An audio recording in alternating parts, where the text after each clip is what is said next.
Makanan proses macam nugget, hotdog, burger memang senang masak. Tapi tahu tak, tinggi bahan preservatif dan juga garam boleh kacau kita punya body immunity dan trigger kulit yang sensitif. Kalau badan yang sesuai, telur rebus actually bagus tau. Telur rebus kan, just rebus telur ni, makan saja.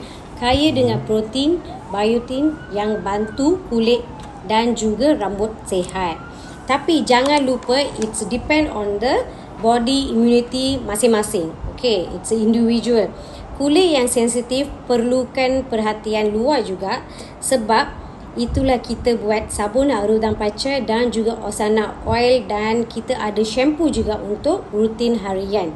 Maksudnya dari kepala sampai kaki. Tekan aloe back sekarang, follow saya Osana Beauty, sebab hujung video ni saya nak share info baru dari Osana.